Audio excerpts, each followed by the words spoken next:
What's up guys? So, welcome back. Medyo matagal-tagal tayo bago yung nakapag-vlog ulit. So, wala naman tayo ride today. Punta lang tayo office. Titignan lang ako sa office. Papagawa yung laptop ko kasi sira. Masamahan niyo ako. Magmumotor tayo, magkukotse dapat ako today kaso mas pinili ko magmotor. Okay, so ayan guys, see you maya maya. So as usual, paalis pa lang tayo dito sa bahay natin, Pasig. Punta tayo, ang office natin na sa Juan Ayala. So ayan guys, see you in a bit. Ayan guys, ito tayo sa may West Bank Road. Kakalabas lang natin ng Bliss. So ang estimate ko siguro mga 20 minutes na sa office na tayo. It's 1 o'clock. So stay dun lang. Naisip pa lang mag-vlog today para may pang-upload tayo sa YouTube. Nothing quite important today. Punta lang ako sa office. Nagahan ko lang kasi para makauwi agad ako. Kasi papalitan lang naman yung laptop ko ng bago. So yun lang guys. See you in a bit. Medyo may traffic. Ang daming truck. Pero guys, di ko pa napapakita sa inyo to. Siguro mga 2 years na yung McDo dito. McDo sa Parkwood. Isa nagbe-breakfast ako dyan, pero sobrang rare. Medyo na ako mag-breakfast kasi nagka-calorie deficit tayo. So may iwas tayo sa fast food.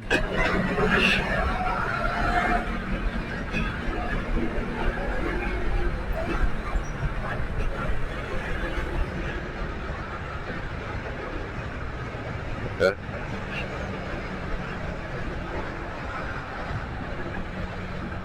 Medyo traffic kahit tanghali na. Magkukotse sana tayo kaso kanina umaga papagasan ko yung sasakyan. Ayaw tumanggap ng debit card ng gasoline station. So itong motor natin meron pang half tank eh. So ito na lang ginamit ko kasi yung kotse natin nasa less than 1/4 na lang yung gas. Mahal ng gas lately. So and hindi ko rin masyado ginagamit kaya hindi ko siya pinapagasan. Pero usually pagka ginagamit ko yung kotse bago ko i-garahe pa uwi, pinapagasan ko talaga siya.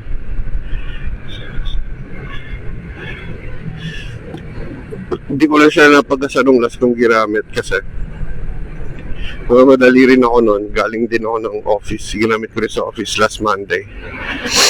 So ayun, kaya sabi ko ito na lang gagamitin natin. Hindi pa pala natin nabablog yung, hindi pa pala natin na-feature dito sa channel natin yung kotse natin, yung lumang bagong kotse. Yes, lumang bago. Papakilala ko siya sa inyo sa tamang panahon.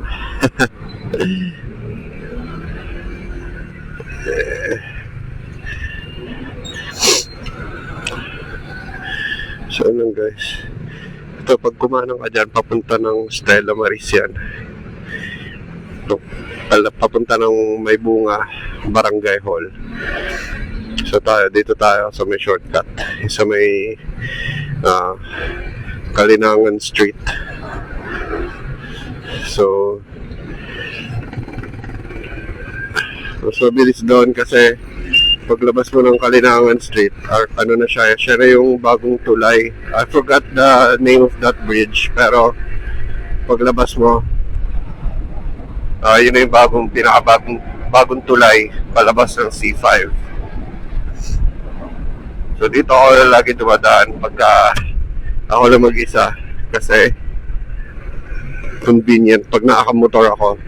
Pero pag nakakotse ako, bawal dumaan yung kotse dito eh. Ayan.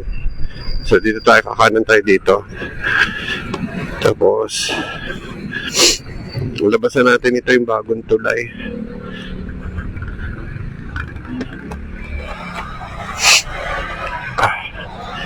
Ito yung AU Arellano University, Pasig. Dadaanan natin.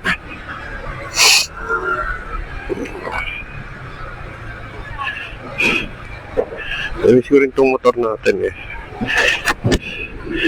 Tagal ko rin tong hindi nagamit papunta ng office. Parang months din. Kung ano huli ko itong ginamit.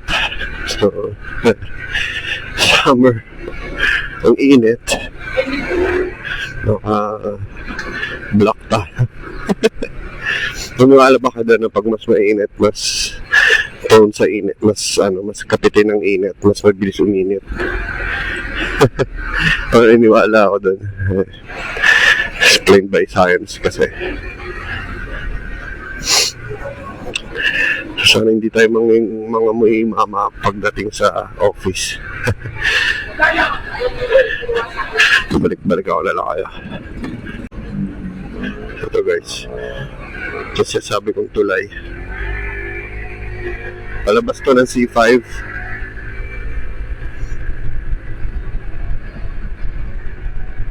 Ito tayo dumaan.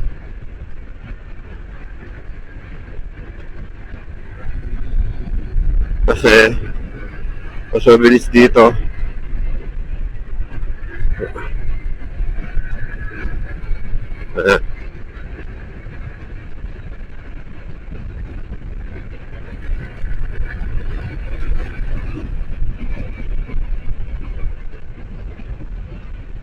Kaliwa tayo dyan.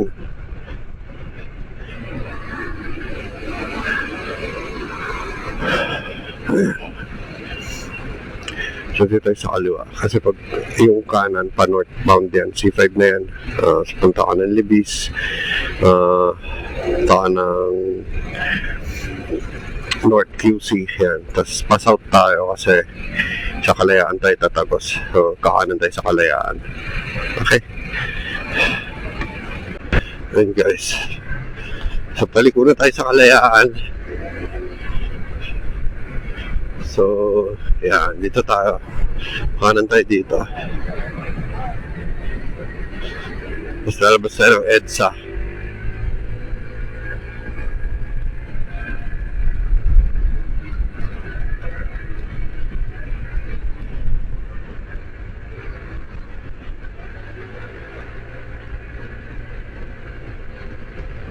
Yan. O sana EDSA.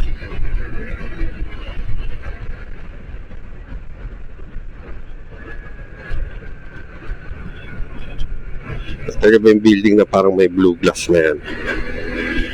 Diyan ang pinakauna kong work 16 years ago.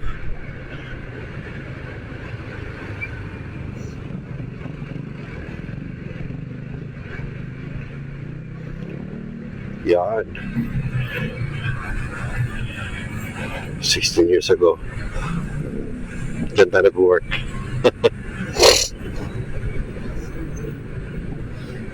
Traffic. So approaching tayo ng intersection ng Gate 1. Ito tayong kainan dito guys. So kahit gabi maraming kumakain dito.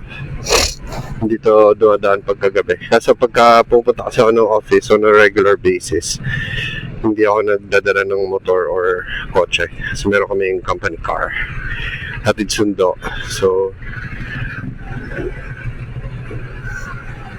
ayun lang guys.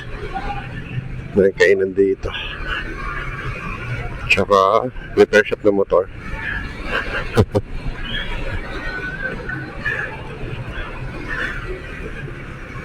Medyo traffic. Ito lang naman sa intersection. Paglagpas mo ng intersection ng Gate 1, dire-diretso na ulit yan. Tapos ang next na stoplight niyan is dun na sa may Guadalupe.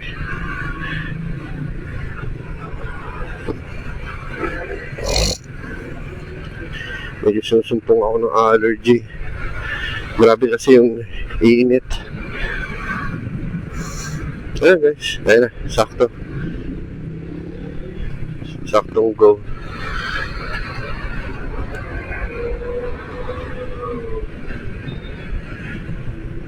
Pogi ng Volvo nyo, XC90. Wow.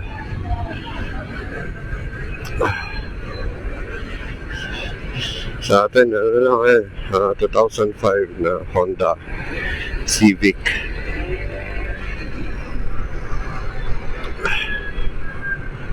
Hindi ko gano'n nagagamit. Pero bala kong gamitin yun anytime soon. Murahin pa natin konti yung gas. I miss ko na mag long ride nang nakakotse rin.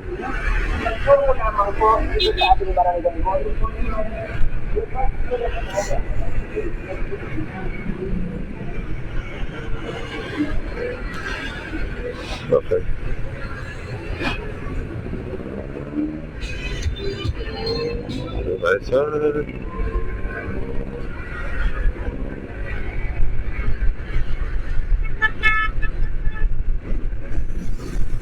Diretso lang to. Ayun yung next stoplight sa intersection ng papunta ng Guadalupe at galing Guadalupe.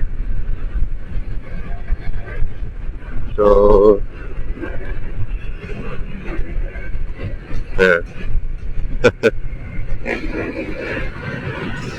Okay, balik-balik ako mamaya. So yun guys, diba sa tayo ng EDSA, southbound ulit tayo kasi papunta tayo Ayala. So ayan, bubaan natin dito EDSA na. Dire-diretso ito, malapit na tayo. Lapit lang. At saka mga 20 minutes lang yung biyahe natin. Wala pa nga siguro. Or mga a little over 20 minutes. Pero less than 30 minutes for sure. Nabuti tinanggal nila yung ano dito. Lagyan nila yan dito dati. May barrier yan dati dito eh. So hindi ka makakapag-cross ng line papunta sa kabila because of the barrier. Buti tinanggal nila. At least kahit paano makakalusot-lusot ka na, unlike before. Traffic mga hapon-hapon na tayo uwi kasi mainit. Nalay ko lang mag-motor today. Ang noon drive dito sa Manila versus sa probinsya is very different.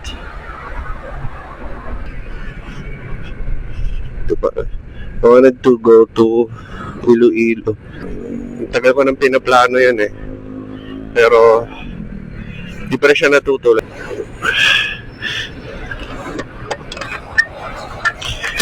So yun guys, papasok ko na sa parking.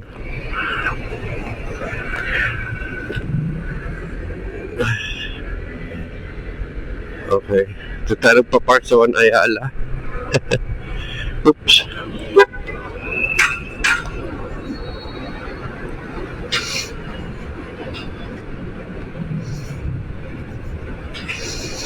Yeah.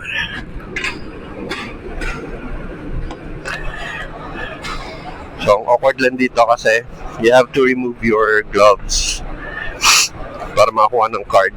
I don't know, for some reason hindi glove proof yung nilang card dispenser.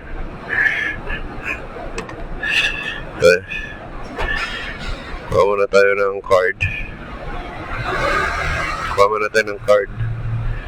Let's see.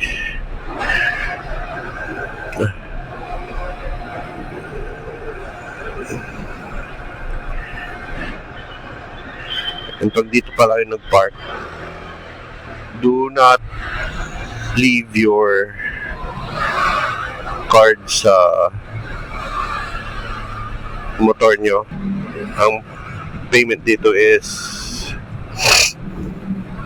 doon mamaya sa lobby, which is medyo odd, but that's fine. Okay, park na tayo. Okay, so balik ko kayo, right lang, pagkat lang ako sa taas.